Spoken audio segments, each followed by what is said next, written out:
Alrighty guys, and welcome back. Today we're going to be looking at the shrine. Now straight away I can tell you this is a pretty cute shrine if you're going to be looking for endgame kind of gameplay as opposed to having a little bit of fun. This shrine does not benefit you a lot unless you're looking at a perk called Prove Thyself. Now let's get straight into it.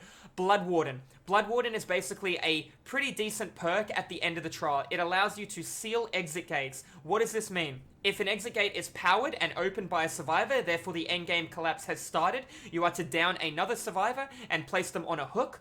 All exit gates will be locked for, I believe, 30, 45, and 60 seconds. It'll lock for 1 minute. Pretty fun perk. Survivors can't leave. If they are in the exit gate and they're, waiting to teabag you or whatever, you'll be able to see a red aura and know their current location, but they cannot leave the trial. This being said, it only lasts for 1 minute, and then after the 1 minute, they can leave, but you will still have the red aura effect. People do run Blood Warden with people that run Noed as well, especially when they're trying to do some of their archives. Is it a good perk? It's good for the end game. I personally don't like it too much. It relies on you waiting too late into the game to be able to get benefit out of this when you could have been running Pop, Thrilling Tremor, Surge, Brutal Strength, Enduring, things to help you throughout the trial. It is a teachable unlocked by Freddy Krueger at level 40 as well, being a paid DLC too that you have to get with Audric Cells. So if you don't want to buy the killer with Audric Cells, you have a beautiful opportunity here to pick up a great perk if you want to play towards the end of the game.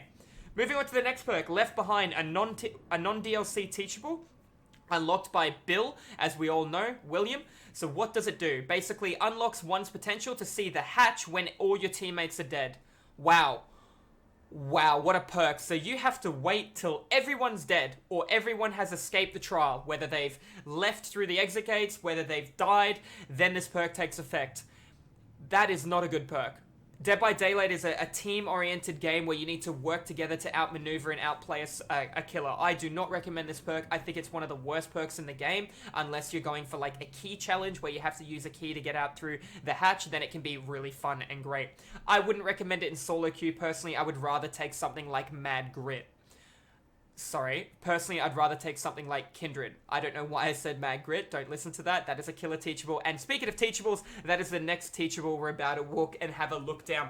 What does Mad Grit do? Well, Mad Grit allows you to swing your sword or swing your weapon as killer as many times as you like, as fast as you like, until you connect with a survivor. When you connect with a survivor, whoever's on your shoulder wiggling, their wiggle will do nothing for 3, 4, and... it's 2, 3, and 4 seconds. So yes, if you're a spirit and you're lunging, she makes that wah sound. You pretty much sound like Waluigi. You literally got somebody on the shoulder and she's just going wah, wah, wah. People do it all the time just to have a little bit of a giggle. It's a bit of a fun perk. Some people run Mad Grit with Agitation and Iron Grasp and play around the basement. Do I think it's a good build? I think it's too heavily reliant on a certain situation. You don't want to be carrying survivors for a long time. You want to be carrying survivors for a shorter period of time. Rather than running Mad Grit, Iron Grass, and Agitation, I'd rather just run Agitation in that kind of scenario. Anyways, it is a fun perk. If a killer weapon makes a sound like the pig, her weapon makes a little like race car sound, yes, you can spam it out. It just depends. Like I said, it's a for fun kind of perk. If you're into it, absolutely feel free to pick it up. Is it a strong perk that'll change your gameplay? I do not believe so, but if it does, let me know in the comments down below. Alright, moving on to the next perk, probably the strongest perk on the web or on the shrine that you could possibly get. It's called Prove Thyself. Now, what does it do?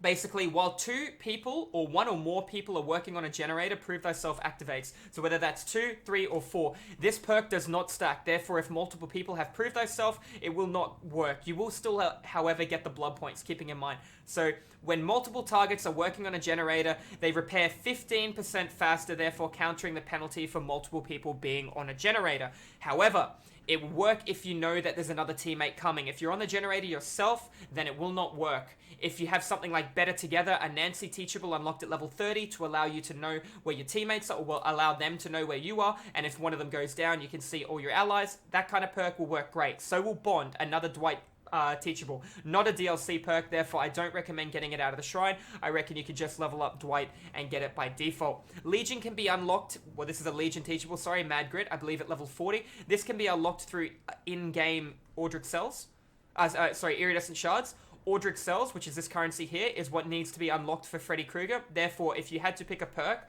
this one up here would be the one that you should pick up based on the fact you're going to need real money to be able to purchase this, as opposed to this can still be got through here. Legion will also come with Discordance, which is a superior perk in the game too. Keeping in mind that Prove Thyself will also increase co-op blood points, and in one generator with 2 people on it, you almost max out 8k objective at about 6.2. With 3 people on one gen, you'll probably get the whole bar full just from completing one generator, giving you the luxury of sabotaging hooks or doing whatever you need to do to get the blood points you need throughout the trial.